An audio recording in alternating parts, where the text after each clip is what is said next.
പാർലമെന്റിന്റെ ഇരുസഭകളും ഇന്നും പ്രക്ഷുബ്ധമാകാൻ സാധ്യത. ബീഹാർ വോട്ടർ പട്ടിക പരിഷ്കരണം ഉന്നയിച്ച് പ്രതിപക്ഷം ഇന്നും പ്രതിഷേധിക്കും.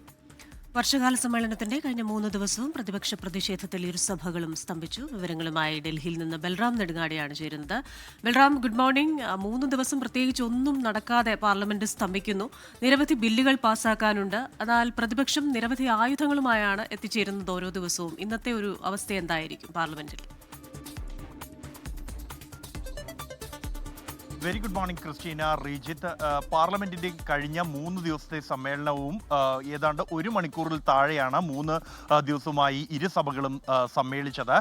പ്രതിപക്ഷം ഈ ഒരു സമ്മേളനം തുടങ്ങുന്ന ഘട്ടത്തിൽ തന്നെ ഒട്ടേറെ വിഷയങ്ങൾ ഉന്നയിച്ചിട്ടുണ്ട്. അത് സഭയിൽ ചർച്ച ചെയ്യണമെന്ന ആവശ്യം ഉന്നയിച്ചിട്ടുണ്ട്.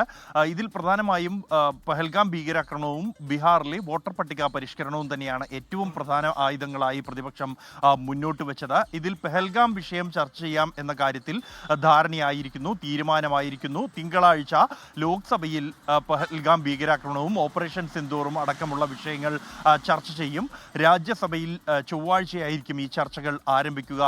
ഓപ്പറേഷൻ സിന്ദൂറുമായി ബന്ധപ്പെട്ടുള്ള സർക്കാരിൻ്റെ വിശദീകരണം അടക്കമുള്ള കാര്യങ്ങൾ 16 മണിക്കൂർ ചർച്ചയാണ് ഈ ഓപ്പറേഷൻ സിന്ദൂറുമായി ബന്ധപ്പെട്ട് ഈ പാർലമെന്റിൽ നടക്കുക. അതേസമയം ബീഹാർ വോട്ടർ പട്ടിക വിഷയം പ്രധാന ആയുധമാക്കാൻ ഇന്നലെ മുതൽ പ്രതിപക്ഷം തീരുമാനിച്ചിരിക്കുന്നത്. ഇന്നലെ ഈ വിഷയം ഉന്നയിച്ചുകൊണ്ട് പാർലമെന്റ് സമ്മേളിക്കുന്നതിന് മുമ്പായി സഭാ കവാടത്തിന് മുന്നിൽ കറുത്ത വസ്ത്രങ്ങൾ അണിഞ്ഞ് ഇന്ത്യ സഖ്യകക്ഷികൾ പ്രതിഷേധിച്ചിരുന്നു. തുടർന്ന് ഈ വിഷയം ചർച്ച ചെയ്യണം എന്നാവശ്യപ്പെട്ടുകൊണ്ടുള്ള നോട്ടീസുകളും ഇരുസഭകളിലും നൽകിയിരുന്നു.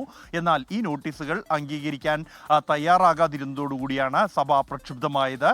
ശക്തമായ പ്രതിഷേധം നടുത്തളത്തിലിറങ്ങി പ്രതിപക്ഷം പ്രതിഷേധിക്കുന്ന രംഗങ്ങളാണ് പിന്നീടുള്ള 3 തവണ പിരിഞ്ഞ ശേഷം, ബഹളത്തെ തുടർന്ന് പിരിഞ്ഞ ശേഷം സമ്മേളിച്ചപ്പോഴും ഇരുസഭകളിലും കണ്ടത്. തുടർന്നാണ് ഇന്നത്തേക്ക് സഭ പിരിയുകയായിരുന്നു. സമാനമായ പ്രതിഷേധം ഇന്നും ആവർത്തിക്കാൻ തന്നെയാണ് പ്രതിപക്ഷത്തിന്റെ തീരുമാനം.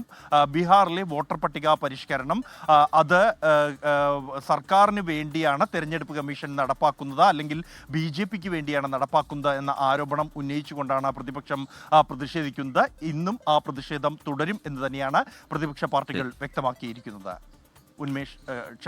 റീജിത്ത്, ക്രിസ്റ്റീന. ശരി, ബൽറാം നെടുങ്ങാടി ഡൽഹിയിൽ നിന്ന് വിശദാംശങ്ങൾ പങ്കുവയ്ക്കുകയായിരുന്നു. ഇന്നും പ്രതിപക്ഷ പ്രതിഷേധത്തിൽ സഭാ നടപടികൾ മുങ്ങാൻ തന്നെയാണ് സാധ്യത.